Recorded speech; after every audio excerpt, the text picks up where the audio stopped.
గోపురం ఛానల్కు స్వాగతం. మీరు మా గోపురం ఛానల్లో ప్రసారమయ్యే ఎన్నో ఆధ్యాత్మిక విషయాలను గురించి తెలుసుకోవాలి అనుకుంటే మా గోపురం ఛానల్కి సబ్స్క్రైబ్ అవ్వండి. అలాగే మీకు ఎటువంటి సందేహాలు ఉన్నా మాకు కామెంట్ చేయండి. మీ సందేహాలను మేము నివృత్తి చేస్తాము.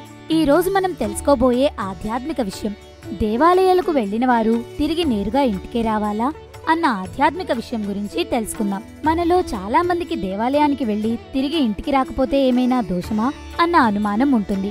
ఆ విషయం గురించి ఇప్పుడు తెలుసుకుందాం. దేహో దేవాలయ ప్రాప్తో జీవో దేవాత్ సనాతనః అని అన్నారు. అనగా అర్థం, ఈ దేహమే దేవాలయము. ఈ దేహంలో పరమాత్మ ఎప్పుడూ ఉంటాడు. దేవాలయానికి వెళ్తున్నామంటే మన మనసుకి ఆ కొంత సమయమైనా ఆ అపురూప సుందర లావణ్యంతో మిరుమిట్లు కురిపించేటటువంటి ఆ యొక్క భగవంతుని సేవకు ఈ మనసును లగ్నం చేయుటకు వెళుతున్నాం అని అర్థం.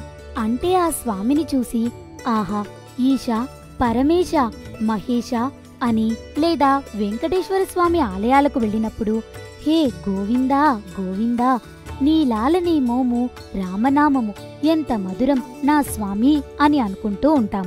ఎంత మనోజ్ఞమైన భావన మనలో కలుగుతుందో చెప్పడం వర్ణాతీతం. ఈ మన యొక్క మనస్సు పనిచేయకుండా ఆ కొంతసేపు మన కళ్ళు అలానే చూస్తూ ఉండిపోతాయి. ఏం కోరుకోవాలో కూడా తెలియని పరిస్థితిలో గోవిందా గోవిందా గోవిందా అని అంటూ ఉంటాం.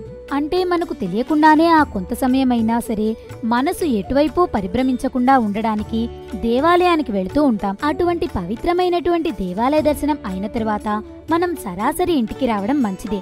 అలాగే మధ్యలో ఎవరైనా సత్పురుషులు మా ఇంటికి విచ్చేయండి అని అన్నప్పుడు వాళ్ల ఇంటి యందు కూడా ఆతిథ్యం లేక సత్పురుషుల యొక్క తత్వచింతనను వాళ్ళు అర్థం చేసుకున్నారు కావున మా ఇంటికి ఒక్కసారి రండి అని అంటూ ఉంటారు. అలాంటప్పుడు వెళ్ళొచ్చు, తప్పేమీ లేదు. దైవ దర్శనం అనంతరం కాబట్టి ఏమీ కాదు. కానీ దివ్య పుణ్యక్షేత్రాలకు వెళ్ళినప్పుడు మాత్రం నేరుగా ఇంటికే రావాలి. మా బంధువుల ఇంటికి వెళ్ళి అటు నుంచి అటు ఇంటికి వెళ్తానులేండి అని అనకూడదు. నేరుగా ఇంటికి రావడం వల్ల ఆ పుణ్యక్షేత్ర ఫలితం మీ గృహానికి మంచి అభివృద్ధిని, యోగ్యతను కలిగిస్తుంది.